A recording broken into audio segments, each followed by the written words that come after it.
Nick Durst, live on the UCY.TV network.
Hey everybody, it is December 7th, 2000.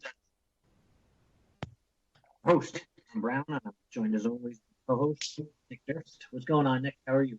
John, how's it going? I feel like we haven't spoken in a while. You had Rex Ryan's big birthday bash last week. Was Rob there? No, Rob. You know what's actually hilarious, dude? His older brother is named Rob. And I played high school baseball with his older brother. We were both on the baseball team. That's actually pretty fucking hilarious. That is hysterical. Well, we got a lot going on tonight on this show. As always, you can contact us. We want to hear what you have to say in the UCY lobby chat, or give us a call, 718-717-8296. Hopefully the phone lines are working tonight. Or give us a tweet at @S_sports. That's John. And I'm at Nick_Durst. That's the ways you can reach us. We'll be checking all of our mediums to be in contact with you throughout the show. And then on tonight's show, we have the 10 at 10, the 10 most annoying things tourists do in Manhattan during the holiday season or in general, with our phenomenal field reporter, AJ Pollock. He'll be coming on. We're going to be talking about, the disgraceful MTA and the mayor of New York City allowing it to happen. MLB Hot Stove Talk coming up at 8:30 p.m. with Jamie Rosner. He's a secret agent. You could call him 007 when it comes to this stuff. He'll be on to discuss the hot stove, what's going on right now as the winter meetings are happening. And, of course, at the end of the show, we'll recap Week 13, talk about the phenomenal game the Jets played Monday night and the disgraceful performance for the Giants, and look around the rest of the league. And look forward to the next week. We'll give our picks. Just a spoiler, John's probably picking the Giants to win already, and we'll have to see about that. But, John, we got to start off with the embarrassing, un-American LeBron James. Take it away. Yeah, so anyone can check out my new site that I started, afteractionreporting.com. I write all my blogs and sort of tweet all my crazy shit from there now, because after Hillary got my Twitter account put in Twitter jail, I got worried that there might be some repercussions for the crazy shit I say online. So I kind of hid a little bit. But anyway, I digress. I'll post the link in the chat. I wrote a little bit of an article about LeBron James and how he's gotten social justice warrior cancer. It's a real disgrace because, LeBron's kind of douche the whole decision thing, but, he is really, really good at basketball. So you want to like him, but you can't. He's just he's an unlikable dickhead. So last week or 2 weeks ago, earlier this season, there was the whole Posse Gate thing, where Phil Jackson said the word posse, and then LeBron James went to the media saying how somehow that's racist. Like there's a racial overtone to the word posse. And if anyone he's calling racist, he's calling Phil Jackson a racist?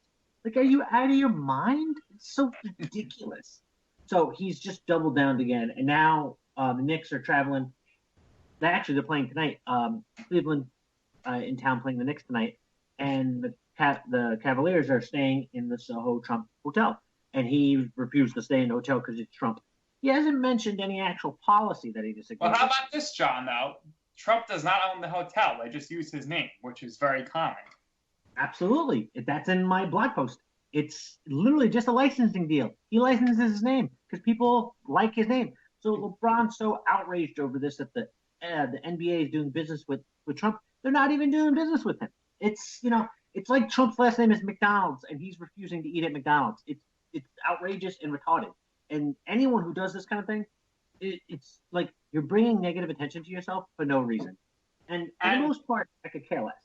What bothers me about this LeBron thing in particular is the fact that he's a superstar and little kids look up to him. So he expresses his stupid, unthought out, ridiculous opinion for no reason, just for attention or who knows what. There's people out there who are going to listen to him, and that's a disgrace.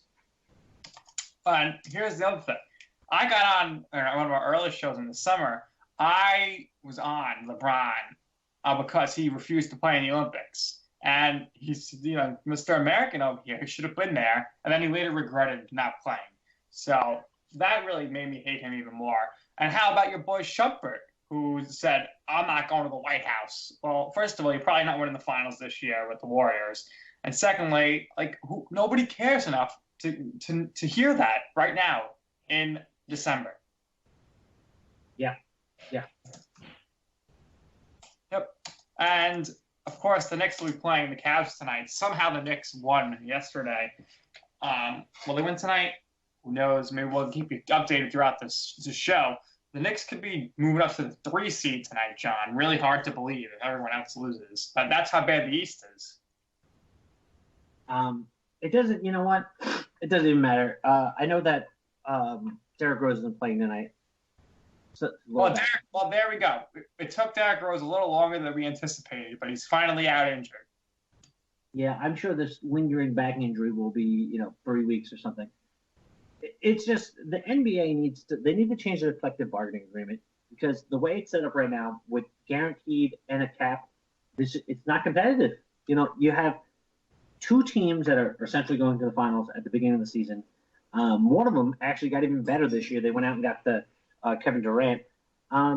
It's not fun to watch because even when you get teams that are banging and they're going to get into the playoffs, they don't have a shot. And one of the best things about the NHL, one of the things that I'm not the biggest hockey because the game itself I don't find as engaging, but playoff hockey on the other hand is very, very engaging. Literally any of the 16 teams in the playoffs could win.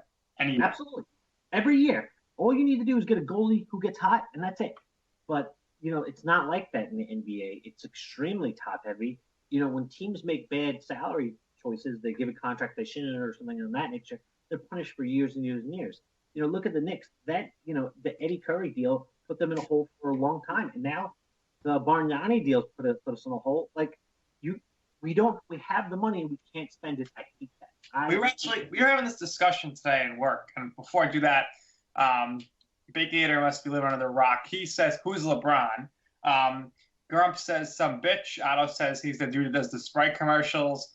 Anand says LeBron is a bitch, and Big Air says, oh. So I guess LeBron, to some people, is known for the Sprite commercials. But in the office this morning, we were talking about who is the most punchable guy in the NBA. Who would you want to hit in the face if you had the chance? And I said, Dwight Howard. Bargnani came up. But then I also said I'd like to hit J.R. Smith in the face with a T-shirt launcher from a close proximity. Who would be on the top of your list? Oh, that J.R. Smith, that's a good one because, more than anything else is punchable faces. His eyes are always almost closed because he smokes so much weed. But what really pisses me off about J.R. Smith is the fact that physically he's so gifted. If he really he could be the defender like Rondo and, a two-way player who's really good. But he likes smoking weed. He likes untying people's fucking shoes. He's just this weirdo dick.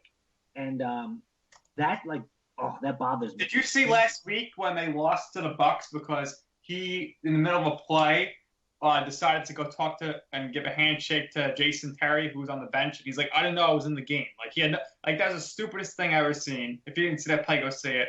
Comment in the chat before we get to the 10 of 10. Anon says LeBron is the biggest crybaby in the world. Another Anon says mention Matt Barnes. Did you hear about Matt Barnes, who apparently attacked someone in the nightclub in New York the other day? No, I didn't, but I'm not surprised, but maybe this is the same. This is the guy that had the whole situation with Derek Fisher and his wife, which is pretty funny. But let's get Andrew up here because it's time once again for the 10 at 10. And of course, joining us to give the 10 at 10, as always, is the field reporter, the phenomenal A.J. Pollock. And this evening, he'll be discussing the 10 most annoying things tourists do in Manhattan. As you all know, Manhattan's the biggest tourist spot, and they're taking over right now with the holiday season. So, Andrew, how are you doing tonight? Hey, guys. Always a pleasure. Yeah, it's the time of the year where the tourists are taking over New York County. All right, so let's get right into here the list. Let's start it off with the number 10 and work our way down to 1 as to the terrible things, the 10 most terrible things the tourists do in New York City. All right. And now it's time for the Spam 10 at 10. Here is Andrew Pollock. All right, so number 10, we'll start off from there. Let's talk about how tourists are not taking advantage of our restaurants. Do you realize that these tourists go into Subway or McDonald's and not even realize that there's better options than fast food? Oh, jeez. You know what, Andrew? I have to agree. Me and Andrew will be in Midtown eating pizza at like delicious brick oven pizza joints. They're everywhere. There's like 8,000 pizzerias in Manhattan, and you see these Dutch idiots who are going to Sbarro's and eating shitty mall pizza. Yeah, where'd you guys eat this week? As we all know, Andrew likes to get lunch with John every Tuesday. We went to the Irish pub, the Blarney Stone. It's right next to my building. Whenever I get out, it's really delicious food, by the way. You know, shameless plug. The food's delicious. They got a burger deal where you get a burger and fries and a drink for $10. Can't beat that. Interesting. Not to mention, I love the pastrami sandwich they have there. I love it. Well, I mean, if you're a tourist, though, you can't beat Sbarro's and McDonald's. And the best is like the Burger King on 34th Street, which is like literally in the subway in Herald Square. People running down there to get their Whopper. All right, Andrew, keep it going here. Number 9. All right. We do not like it when you get into our personal space, the subway or the sidewalk. Just stop it, please. It bothers me.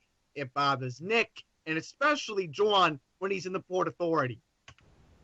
I'm gonna piggyback on that one. What I hate about tourists is when it's rush hour and they're on the street taking pictures of like apartment buildings, like they're nice buildings. It's like it's the 8th Avenue on a little bit above Chelsea. It's the Chelsea projects. They're like, oh, look at this beautiful building, picture, right in my fucking way. Yeah, they the craziest things make them go really insane, really make them really happy. People are mentioning here street meat and hot dog stands. I'm sure John's definitely gotten food from there in his lifetime. Of course.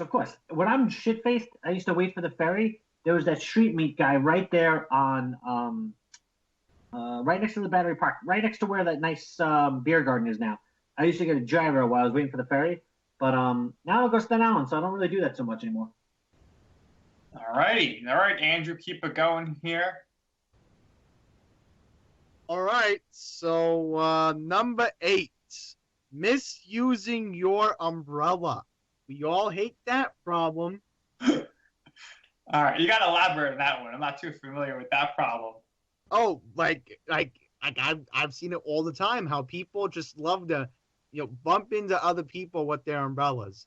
On any good day, when it's raining, it gets packed, and I hate it.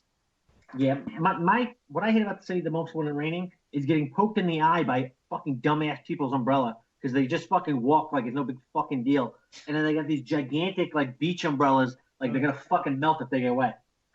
We got a comment in the chat saying the nuts are great from the carts, the nut carts. Yeah, I guess they're pretty good. All right, number 7, Andrew. All right. Ladies and gentlemen, it's not 1976. We're not going to mug you. So the tourists are afraid of getting mugged. All right. Otto says New York has strict umbrella etiquette. All right, number 6, Andrew. Stop. Okay. Can you please stop being somewhere where it's inappropriate? Like when you're on the street, we're trying to walk. Don't stand there. Don't block the traffic. I would say if you're a tourist in New York City from the hours of 6 a.m. to 9 a.m., don't go on the fucking street. Stay in your hotel room because all you are is in the fucking way. I don't speak Dutch. I don't give a fuck. Just get out of my way. All right, number 5. This is a problem that always bugs me on the subway, especially on the E train. Can you please stop annoying me with your luggage? You're making no room for anybody. The E train always has these tourists with their luggage. It's so funny. Yeah, And there's a reason. Because the E train is, right, it takes off at JFK. So that's, right by there. Because you can connect from the air train. That's why the tourists end up on the E train. Oh, I never knew that. I was like, why? What's with all these people with these bags? And then you see sometimes homeless people living out of them. Listen, for living in Queens for 21 years, you realize that. Especially how when I take the subway, I have to go to Union Turnpike in Queens Boulevard, and even then, I see the same bags. All right, we have a comment in the chat. Rihanna knows how to use an umbrella. She certainly does. From the hit song Umbrella, Ella Ella. All right, number 4, Andrew. She knows how to take a punch. Oof. All right, number 4. Okay, it's bad enough you're showing us that you have a camera around, around your neck, but can you stop taking annoying pictures? How about the selfie sticks, Andrew? The thing with the selfie sticks is, I don't know what moron came up with this idea. We're talking about a stick, okay, that you show off to people, and you're using your cell phone camera and like, ooh, I want to show off. Look at me, I'm at TKTS in Times Square. Stop it already. You're annoying. The red stairs in Times Square. They got to go on the red stairs and take pictures. It's hysterical. All right, number 3. I brought it up earlier. Overall, stop blocking the sidewalk traffic, please. Yes, absolutely. And you need to abide by the street rules. You can't just cross the middle of the street. And when it says stop, you can't walk across the street and get hit by a car. That's what brings me up to the point I want to bring up. I've seen it all the time. Like, I wait, like, majority of the time, 90%, when I'm in Manhattan. How come I'm waiting for the walk sign, and all of a sudden these idiotic tourists think that they can, walk by on a one-way street, and I just don't understand that. Yep, absolutely ridiculous. They don't abide by. They don't know the rules of the road. All right, number 2. Okay, this is a problem that bothers me a lot. It's not Houston Street. It's Houston Street. You hear that, all of our Texas listeners? All right, Andrew's getting very mad if you mispronounce the street name. And the number 1 reason. That's why I had to shout into the microphone correctly. Number 1. Before I get into number 1, remember, it's spelled Houston. All right, number 1. Overall, when you are bringing your car into the city, you are making gridlock alert days even worse. Stop it already. Take a train. Take the bus. Don't bring your car into Manhattan. Alrighty, there was Andrew's 10 of 10. Let me give you some of my reasons now, guys. Number one on my list is the stupid bus tour people. Matt, especially this time of the year, they think you're a far bus tour, bus tour, bus tour. My response is always, no, I'm a New Yorker. I'm going to work. I don't need a bus tour. You ever get asked for a bus tour, John? Every fucking day. I see the same guy in front of Penn Station every day I get off the train. The same fucking guy. He's like the guy from fucking Blood Diamond. Oh, you think I'm a family? Oh, you don't do. He barely speaks fucking English, and he just stuffs things into your hands, and I throw it on the ground right in front of him. Like, I'm wearing a fucking peacoat and half a seat. Oh boy, I see it in Herald Square. Herald Square's just as bad. That's absolutely. 33rd and Broadway.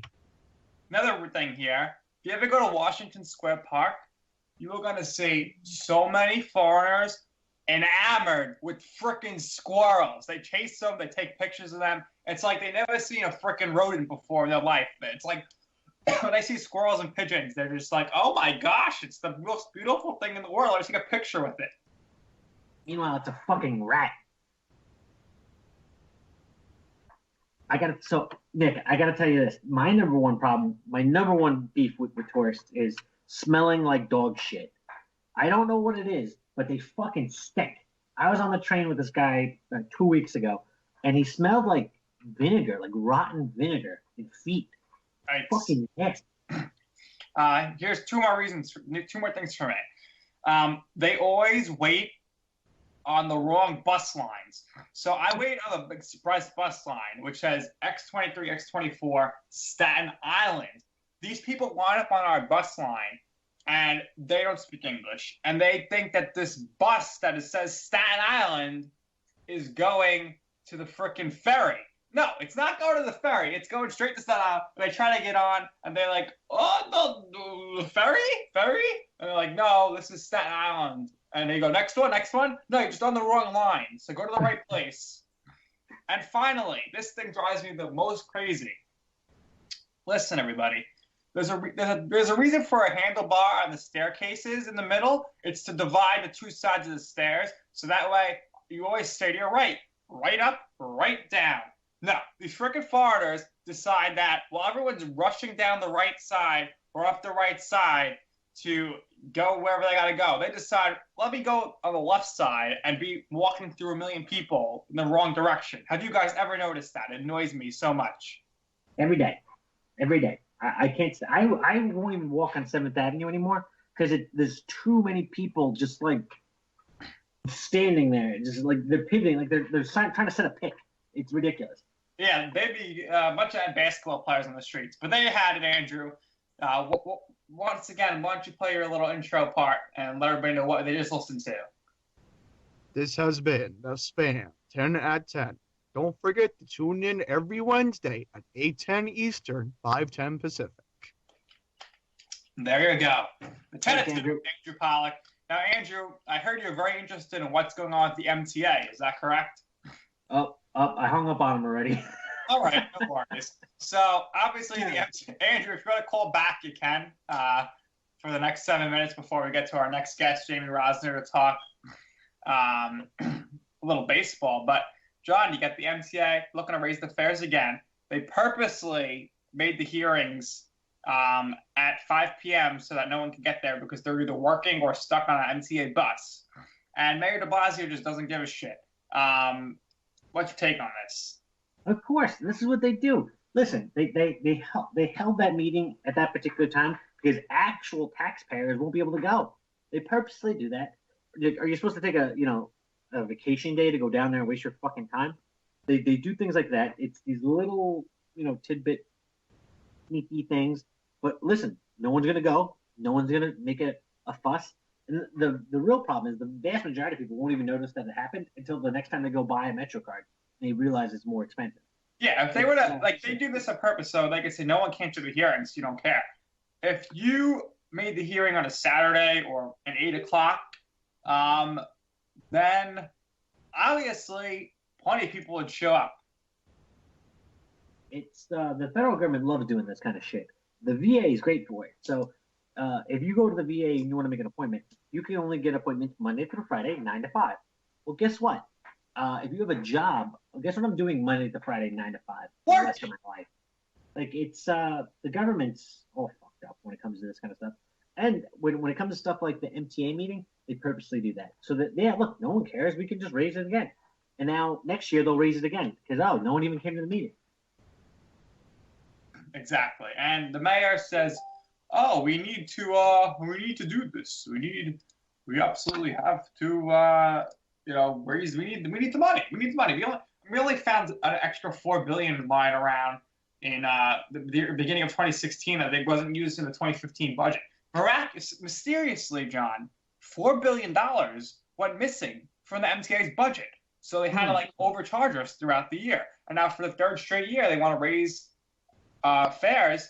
Well, I want to know, where's this $4 billion going? It's very confusing to me. Yeah, listen, the product they're giving you is not any better. So what's their justification for raising the price? It's not gas prices. Gas prices are, in the basement right now. Gas prices are as cheap as they've been in 10 years. So it's not gas. I know you're not paying the workers more. So where is this money going for? What's it for? And the reality is the MTA is a way for them to, quote unquote, raise taxes without actually raising them. Because taxpayers are the ones that pay for their own bus rides. People that have jobs or their kids or whatever. But because the people that are on the, government tit aren't going to. So it's a way to raise taxes on the middle class without actually pulling out a tax on the middle class. They do it constantly. The cost of the Verrazano Bridge is outrageous. It's insane. And that is why, as we come to you from the largest market in New York, right here on the UCY.TV network, Sports, Politics, and More, Mayor de Blasio's got to go. I mean, plenty of reasons we know why he's got to go. But he's just letting the MTA do whatever the hell they want. So hopefully whoever runs, whether it be, John Katzimatidis or whoever, or even Andrew or field reporter, someone's got to, say, I'm taking down the MTA. Enough is enough. You know what it is?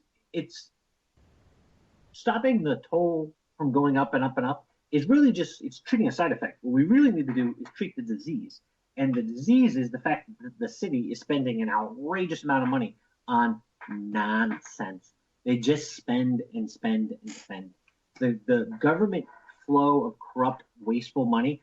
New York City has some of the highest sales tax, one of the highest income taxes in the world, and all these other things. The cost of living is outrageous. So the city's making money hand over fist. What are they spending it on? The Lincoln Tunnel has like one tube that works every day. I'm on subway trains that are from the 1970s. The ferry is the first one. The JFK probably had JFK riding the fucking thing. Yeah, the ferry is the freaking worst. And did you see that for the holiday season, the MTA is bringing back original 1920 subways? That's going to be a disaster for service. They're not bringing them back. They're just going to bring them back into service because those things are rotated in anyway. Like their reasoning behind raising this toll, it's just a tax that they don't have to pass through city council. Because in reality, what's changing? Are the streets better? No. Or what's better now than it was 4 years ago in the city? I mean, so let's break this down for our non-New Yorkers here. Verrazano Bridge, $21 for non-Staten Island resident. Lincoln Tunnel, I think $18. Gothel's Bridge is like $10 each way. Outer Bridge is the same. Then you have MTA. They want to raise the fare from $2.75 on trains to $3, and express buses from $6.50 to $7. So that's ridiculous. So you're talking, if you live in Staten Island, you're talking $14 a day just commuting, which is absolutely insane. Or if you want to drive, it's even more. And if you want to park in Manhattan, forget about it. It's like $60 for the day. Very expensive to live in New York, the New York City tri-state area. So, Nick, every once in a blue, if I have something going on, I'm going to Atlantic City after work or something, I'll drive into work. And basically, when I drive into work, it costs me $100 that day. Because it's going to be, like you said, $11, $12 for the toll. Then I got to park my car, probably another $30, $40. So it's going to be $100 day to drive into work. How outrageous is that? It's a joke. That's why, luckily, you're company lets you work from home every once in a while. Isn't that great? Thank God. And in reality, listen, I don't see clients. All I do is digital nonsense. I crunch numbers and shit. I don't need to see people. I get more work done when I don't see people. I'm sure it's a lot easier to worry about the stress of commuting. I've been late to work so many times in the last month because I don't know what the hell the problem is. It's really bad. I leave the same time every day, or the buses come late. Obviously, we got some gridlock days coming up. We know Andrew, our field reporter, loves talking gridlock. He'll be back next week with John, and the following week with us again. He's going to be all covering the gridlock, it's just going to be crazy how much gridlock he's going to be talking about, like white on rice. But now, John, it's time for us to bring on our next guest, our special guest, the 007 agent of the hot stove. Jamie Rosner is joining us, a graduate of Binghamton University.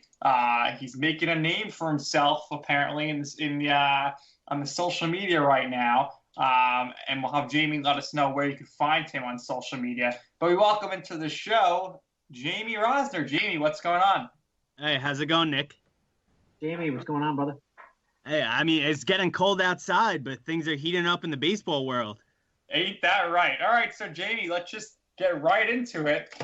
Big deal right now on the winter meetings. Chris Sale going to the Red Sox. Hopefully he could dye his White Sox red. And the White Sox get Yo Moncada back. What do you think about that trade? I definitely think it's a win-win for both teams. If you look at the Red Sox, they added David Price last year, and now adding Chris Sale to that rotation. You also have Porcello. You might not know what to expect from him next year, but Porcello is coming off a Cy Young Award. So I think the two biggest questions you have in Boston right now, number one, with 4 lefties in the rotation, will somebody be traded? Lefties do tend to fare pretty well at Fenway Park. So even though it might be a different type of approach to starting rotation, I can see the Red Sox going in with 4 lefty starters. And number 2, who will be the opening day starter? Will it be David Price, the big money $27 million per year signing from last year? Will it be Chris Sale, who they gave up Moncada and a few other prospects for? Or will it be the reigning Cy Young Award winner, Rick Porcello? And I think ultimately it will go to Porcello because he just won the Cy Young, and you got to award him some way. Red Sox also made a big signing, which I was shocked about. Obviously, you don't want Hanley Ramirez ever playing the field again as he could DH. I'm surprised they didn't go after Encarnacion, though. But they signed Mitch Moreland. I didn't really understand that. What was your feeling on that? I like the signing. What I think the Red Sox are ultimately going to do, Moreland, he plays better at first base. He's a Gold Glove first baseman. He can play a little outfield. I think they're going to try to use the DH spot as a sort of rotation to keep their players healthy. You have Pablo Sandoval, who's looking great. Hopefully, throughout the winter, he can keep that weight off. You have Hanley, who can't stay healthy. John, did you see that picture of Pablo Sandoval? He literally lost like 100 pounds. You know, Photoshop's a hell of a program. I don't know. Photoshop? I don't know. His fat ass is still fat. But yeah, the Red Sox, they're looking pretty good. So do you buy into the rumors, Jamie, that David Ortiz is looking to come out of retirement to win the World Series? I don't think that's going to happen. It's not a good look as far as PR goes after his entire farewell tour and receiving gifts from all these different baseball organizations. So as far as David Ortiz coming out of retirement, everyone should hold back on that. I don't see that coming to fruition. All right, so obviously they're one of the favorites going into the season now, and just to give everybody some background on Jamie and John, I want to get your take on this. In April of 2012, Jamie said, "All right, that he won the Cy Young this year," and he did. That's a hell. You should go to Vegas, brother. He got into quite a heated argument with someone, but he was right nonetheless. The other big deal today would be the Nationals trading for Adam Eaton, giving up two of their top 3 prospects in Giota and Lopez. I don't understand what the Nationals are doing. Very happy about the trade, though. What's your take on that? You know what? It's definitely interesting giving up Giolito and Lopez, who, like you said, are their top prospects. And they also gave up their first-round draft pick from this previous draft, Dane Dunning. So to give up 3 future possible stud pitchers, and Giolito is number 3 prospect in baseball. So first off, this is great for the Chicago White Sox, who got Moncada, number 1 prospect in baseball, Giolito, and look for the White Sox with Jose Catania, Jose Abreu, and Todd Frazier to make a few more trades. Returning back to the Eden trade, at first glance, this is definitely a head scratcher, but if you look 2 years into the future, you look at Bryce Harper, and recently, this week actually, a report came out saying he would want 10 years, $400 million. So Eden's due only about $38 million over the next 5 years. So adding a piece like Eden, who rates as the highest right field defender in the game, I think ultimately, one, they're looking to replace Harper with somebody that is cheap and under team control. And number 2, although they did give up a lot for Eden, and personally, I think they gave up too much, because he is under such an affordable contract, the Nationals are now turning their focus to signing Aroldis Chapman. Oh, you think the Nationals are going after Chapman? Yeah, Wow. Nationals are going after Chapman. I think Chapman's going to go back to the Yankees. I think they're just going to pay up. And obviously, Bryce Harper will be a Yankee in a few years. I think so. Yeah, I definitely agree with that. As far as Chapman goes, I think it's really a 4-team race right now. The Nationals coming out of nowhere. Then you look at the Marlins. It'd be great for Chapman. He has a house down in Miami, close to Cuba. It seems like that'd be a perfect fit, although I do feel like the Marlins have their focus on Kenley Jansen right now. And with Don Mattingly, the manager over there, I think that's definitely a good fit, Jensen. And then, like you said, the Yankees. The Yankees are that other big team. With the Cubs just getting Wade Davis, the Cubs are really out of contention. So only a few teams for these 2 premier closers. Right. So you mentioned Wade Davis. Straight up swap for Jorge Soler. Soler, very disappointing last year. He only batted about .238 with maybe 10 home runs. He's supposed to be a top prospect. The Royals, though, they are in quite a predicament. Your buddy or your dad's buddy's son, Mike Moustakas, his contract's up after the season. Hosmer's contract's up. Kane's contract's up. Dyson's contract's up. Davis's contract was going to be up. What is the outlook here for the Royals in making this trade? It's definitely to get younger. If you look at bullpen help right now, especially closers, Mark Melancon, who would expect him to get a 4-year, $64 million deal? Closers are at a premium. Do I think maybe the Royals could have gotten a little more for Davis? Possibly. Over the past 3 seasons, he has the lowest ERA in baseball at 1.18. Look what the Yankees got for Chapman and Andrew Miller last year. So could the Royals have gotten more? Yes. But in getting a piece like Soler, I believe he was distracted in Chicago. You give him the chance to play every day and start, and he's really going to shine. I mean, this guy has no ceiling. And I definitely see the Royals retaining a few of those players you mentioned.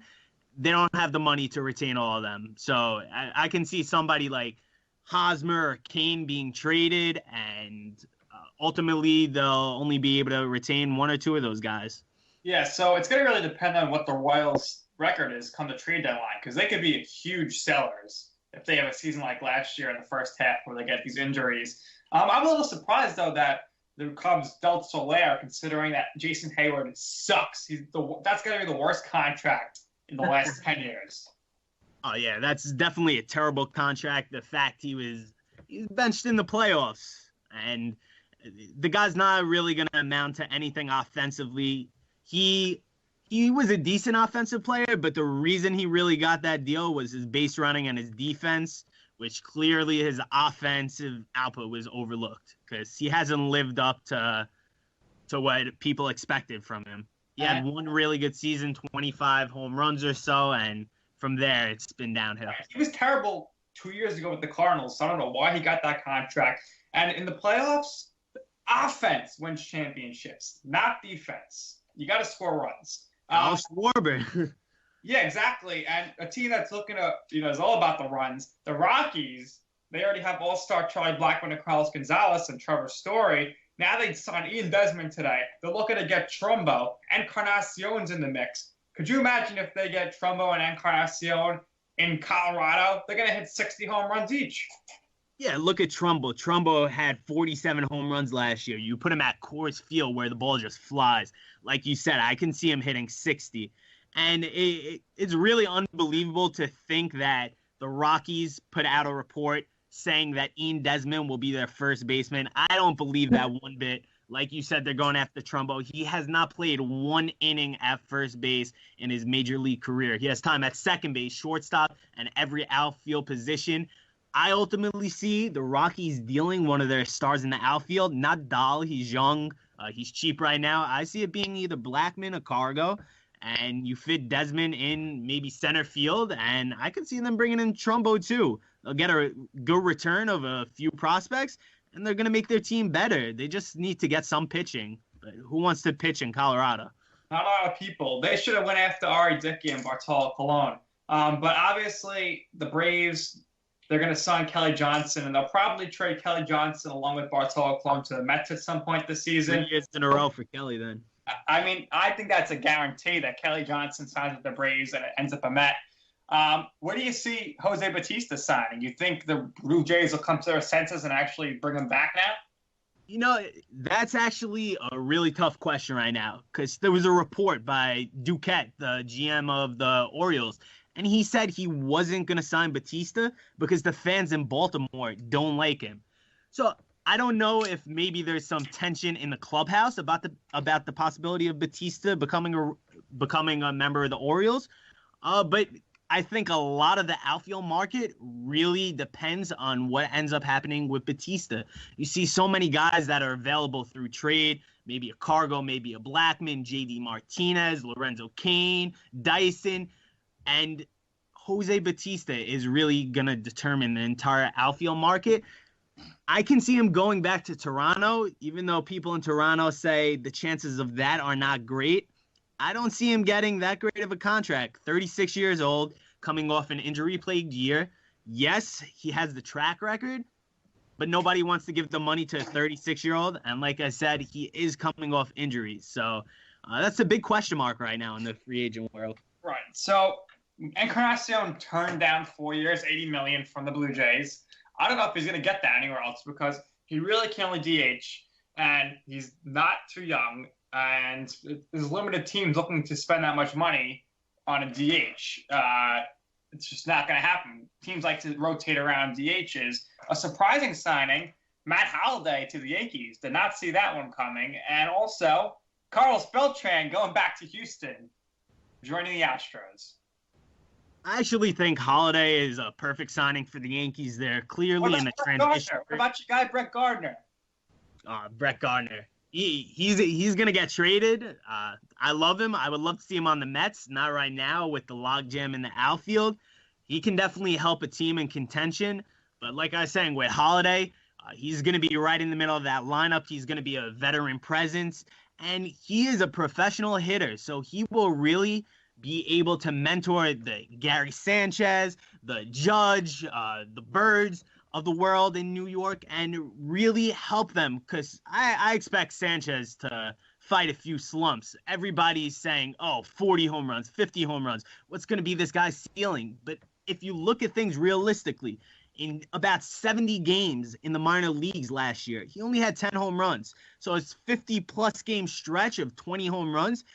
I think that's kind of fluky, and he's going to come back down to earth. And if you compare him to someone like Michael Conforto, who in 2015 produced phenomenally for the Mets. 2016, he had a sophomore slump, and he was up and down 3 times sent to the minor leagues, and he really couldn't figure it out. So I think the Yankees have a long season ahead of them, but give them a year or two when free agent class of Machado and Harvey and Harper and all those Kershaw, stars are out there. guys. The Yankees are going to sign a bunch of guys and be a great team. With the no luxury tax, the luxury tax going up, they're going to be ridiculous with their money spending. But now let's talk about the team everyone wants to talk about, the best team in baseball, the World Series favorites, in my opinion, the New York Mets. Cespedes is back. And now what are we going to do with this outfield? Is anybody going to pick Jay Bruce? No one wants Jay Bruce. Like I said, it's very difficult to gauge the outfield market right now. There's so many different guys available. You have someone like Jose Bautista that I mentioned before. I feel like a lot of the market is waiting for him to sign. What the Mets really need, they need a catcher. I don't know if they're going to trade for anybody or sign anyone. Sandy Alderson seems to be dedicated to giving d'Arnaud and Plawecki and Rene Rivera a shot here. d'Arnaud can't stay healthy. He's terrible at throwing out base runners. Plawecki, he's known for his hitting. The guy hasn't been able to hit major league pitching. Rene Rivera, out of the three, has really been the best. Can we win with him at catcher? I don't know. I just want to see him behind the plate when Syndergaard pitches. So as far as Bruce goes, I think what they need to do, they need to trade him for bullpen help. And it's a shame. After giving up Dilson Herrera and other prospects in that deal, no team wants him, even for a middle reliever. Someone like Jeremy Jeffries. This is the trade that has to happen. And, John, let me know if you agree with me, because I think you do. You take Jay Bruce, Dominic Smith, Robert Gsellman, and Juan Lagares, and you trade them to the Pirates for Andrew McCutchen, and you go in the World Series. Sign me up. I don't think that Pittsburgh would do it because we've been robbing them the last couple of years, but hell, sign me up right now. I'll do it twice on Tuesday. They owe us a favor. We took John Neese back, okay? But the Mets need to get rid of two outfielders, and it's really not a bad deal. You get up the number 2 prospect the Mets have, maybe the number 1 pitching prospect right now, other than Dunn, who was just drafted. And you give them Juan Lagares, who's got a very manageable contract, the best outfielder in all of baseball. And you give them Jay Bruce, who's going to hit some bombs in Pittsburgh. Jamie, what's your take on this?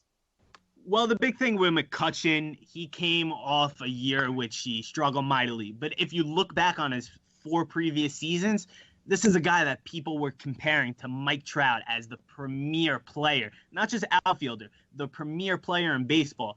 And while his season is some concern, after the 3 games he was benched in Atlanta last year, he did turn things around. You can't forget what this guy has done in the past. I definitely think McCutchen will produce. He's not going to be happy in Pittsburgh, especially them dangling him out for other teams and no one really biting. So ultimately, I see him being traded. And at this point, it's going to be for less of a package than what it would have been for a week ago. Nationals were the team, I felt like, that would give up the most for him. So I think the Mets would actually be able to obtain him for even less of a package than what you mentioned. I think the package I said is very fair. The problem is the problem is here is that you got to get rid of Duda. The guy sucks. He's hurt now, and he can't hit lefties. He'll hit a home run. He'll hit like 3 home runs in 2 days, but then he'll strike out a million times, hitting double plays. But now, we mentioned earlier, the White Sox, they got a bunch of people ready to be traded. Why isn't Sandy on the phone trying to get Juan Bright, who they should have signed 4 years ago?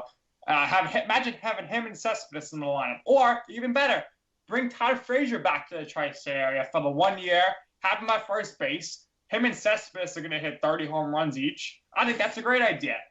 I don't know why. What's the love affair with Lucas Duda? I know you're a big Duda guy. Well, Duda is extremely streaky. If you look at his 2015 year, he had about 3 stretches where he hit 7 home runs in a 5-day span. So he can carry a team when he's hot, but the guy is way too streaky. You look at Jay Bruce, that's also another guy that's streaky, but not to the extent that Duda is. Personally, I think the Mets would be better off trading Duda if Bruce has the possibility of playing first base. I don't understand why everyone ignores that. Bruce played some first in Cincinnati. Why wouldn't you just get rid of Duda and have Bruce play first base? It makes no sense to me. I mean, especially Duda coming off an injury. I mean, maybe that's why it's hard. Bruce, yes, he did struggle in New York, but you look at his first half numbers. When he got traded to the Mets, he was leading the league in doubles. And this guy just fell flat when he came to New York. Some people have it in New York, and then you have the Jason Bays of the world that, You know what? New York's not for them. They can produce in Boston. They can produce in Pittsburgh. Put them anywhere. But New York, when the lights are on you and you're in center stage, some people just can't step up to the plate. And Bruce couldn't perform last year. Was it a fluke? I don't know. Are the Mets willing to find out? We'll see. We'll see if he gets dealt. I think Sandy realized he made a big mistake. And remember, guys, Sandy wanted Jay Bruce so badly in 2015, and he just couldn't get him. And unfortunately for Sandy, he ended up with Yoenis Cespedes and went to the World Series. Sandy's really been really lucky in his last few years here. But I'll leave you with this question, Jamie, before we let you go. Who is going to be the setup man for Addison Reed this season? You're assuming Familia is getting suspended? Absolutely. Okay. Who will be the setup man for Addison Reed? I hope it's not Robles. Robles is way too erratic. Even if the Mets bring a guy like Salas back, I don't see it being him. I'd like to see the Mets trade for someone maybe like David Robertson. I mean, Chicago's looking to sell. He has a big contract over the next 2 years, $12 million a year. Hopefully the Mets could get him for nothing, just salary relief. Robertson and Abreu or Frazier to the Mets. I think that's a great idea. Apparently the Marlins are very interested in signing John Neese. Let's hope that happens. I'll have to face him 8 times a year. Jamie, we want to thank you so much for coming on tonight. We're definitely going to have you on again as this offseason continues. We got the World Baseball Classic this year. We can talk about all the American guys who are great, like Syndergaard and DeGrom and Harvey not playing, which is a disgrace. Hopefully Trout's out there and Harper. But there you have it, Jamie Rosner. Jamie, if anyone wants to reach out to you on social media, where can they find it? On Facebook, Jamie J Dubs Rosner. On Twitter, J Master Roz. And yeah, let's go Mets. There we go. And World Series contention this year. What do you think? Absolutely. I think they need to add a few bullpen pieces, and I think for the next 5 years, it's going to be the Mets and the Cubs fighting it out for the NL pennant. Absolutely. All right. Thanks, Jamie. Great talking to you, and we'll hear from you soon down the road. Thank you. There you have it, ladies and gentlemen. Jamie Rosner giving you the scoop. And like he said, it may be cold outside, but it is definitely heating up on the hot stove. So, John, now it's time, as I get a random message on Skype from Jaleesa Lounge saying, hey, I found your name. I found your name on the directory. Want to share pictures? No, I don't know how I'm getting these messages here. Maybe that's she's probably a hot single in your area. Maybe that's something to do with UCY, but I'll delete this anyway. For now, it's time for NFL picks. Let's recap first. Giants, disgraceful. What were your thoughts? And why did Ben McAdoo go for it on 4th and long 3 times in the red zone when he could kick the field goal? Why didn't he run the ball? That's my thing. You got the ball on the 1 yard line. You don't run the fucking ball. What the fuck? Your guy, Eli Manning, is super scared now. I don't know what he all he does is look for the running backs and Beckham. This week, Victor Cruz, 0 targets. The week before, Sterling Shepard, 0 targets. The 3 of them together are the most talented wide receiving core in the NFL, so he needs to spread the wealth a little more. The play calling with that big cheesecake menu is atrocious. There's only so much the defense could do. You got to be worried going into Sunday night. I know you got the Giants winning. Who's going to be the X factor? How are they going to win that game? I got to tell you right now, one thing that I think is going to hurt us a lot more than anyone's really noticing. It's not a big story because I guess his stats aren't really outrageous. But JPP had surgery today. He's going to miss the rest of the season. No, that's a huge thing. Jason Pierre-Paul's stats are amazing this year. He's got around 10 sacks, I think. I'll look it up. But yeah, definitely a huge. I'm surprised it's not a bigger story though. I know that he's not the player that he was, but still. He's their best pass rusher. But like I told my coworker today, don't worry, he'll be back for the NFC title game. We're going to take on the Cowboys then. He'll be back. He'll be hitting Dak Prescott. They'll get to the Super Bowl. Right, John? I hope so. So, all right. So, Giants are winning. Is Eli going to actually have a good game this week, or they're just going to have good defense again? They're playing the Eagles this week, correct? They're playing the Cowboys, 8:25 Sunday night. Oh, no, this is what I think is going to happen. I think Elliott's going to finally hit that wall because he's been running the ball like fucking crazy. And he's been phenomenal, don't get me wrong. And I actually really like the guy. I wish I did. But I think he's eventually going to hit that rookie wall. This is a lot of football for a young guy. They've been making him touch the ball quite a bit. That's what the Cowboys do. They did to DeMarco Murray a couple years ago. I think he's going to hit the wall, and he'll have a subpar performance. Maybe he'll put the ball on the ground a couple times. The Cowboys' defense isn't that good. The only reason that they've looked decent at times this year is because, when you have the league's leading rusher and a great offensive line, you can just control the clock and keep the other team on the sidelines. Eli doesn't need to have the ball a lot. It's actually probably better when he doesn't have the ball a lot. I think the Giants' positives match up with the Cowboys' negatives really well, and I think we'll do really good. The X factor being Odell Beckham Jr., not having hissy fit, not letting the other team get in his head. If he can just perform and not... This is what I'm going to say about Beckham. I worked with a former NFL player. He watched the film today. He said Beckham was totally right, and there should have been at least 3 calls that went either against the Giants or weren't called at all that should have been for the Giants. He said Beckham was getting pushed, held, and the refs didn't call it. So Beckham comes out today and says some of these things that happen, even Stevie Wonder could have saw. So we'll see about that. He shouldn't get fined. Obviously, he's the best player on the field. Jason Witten's going to tear up the Giants this week. Tight ends kill the Giants. So hopefully they can somehow stop him. Jason Witten is older than my fucking grandpa. At some point, we need to figure it out. He's been the bane of our existence for a fucking decade. Yeah. Hopefully Elliott gets hurt or something and Romo comes in and he gets hurt. And then we got Mark Sanchez. That'd be great. But Monday night, did you watch any of that spectacular game? The Colts beat the Jets 41-10. And it was the end of the Ryan Fitzpatrick era. What are your takes on that game? And also, game of the week this week, 4 or 5. The Jets traveling to the West Coast to take on the 49ers. What's your prediction for that awesome game? A fucking tie, because they both suck balls. They're both terrible. How about Colin Kaepernick? First player in NFL history to throw for less than 5 yards and got sacked 5 times last Sunday. Fidel Castro's the best. Shut the fuck up, you little bitch. I hate you. Oh, my gosh. All right, and we'll end it on this. Give us your thoughts on the terrible human being Castro and how President Obama and Prime Minister Trudeau and some celebrities said, he was a good guy. Oh, yeah. They loved him. They loved him. So the best is all the shit that the media says Trump is going to do, quote unquote, Fidel Castro actually did. But because he did it with a fucking stupid hat and a cigar, he's so lovable, so charismatic. Oh, Cuba's the best. Their education's so much better than ours. Oh, if Cuba's so great, why are people drowning the 90 miles to get to Miami to get the fuck away from him? The guy's a totalitarian dictator who ostracized 25% of his population. They don't have internet. They don't have free media. They don't have any of that stuff.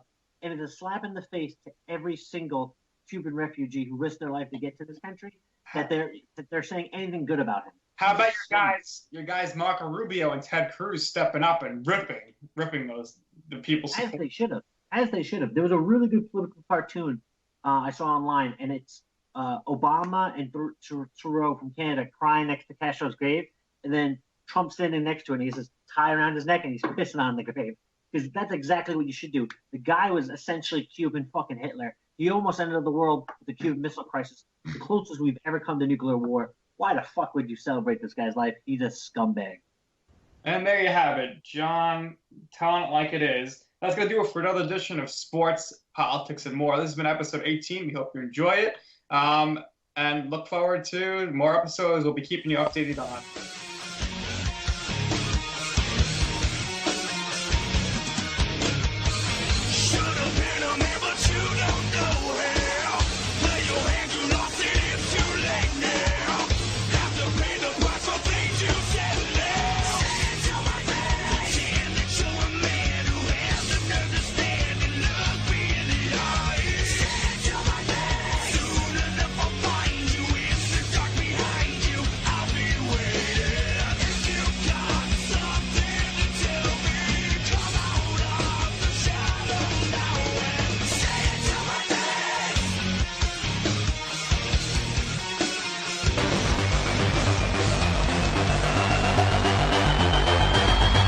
Truth on the Tracks. You can catch every Monday night and Friday.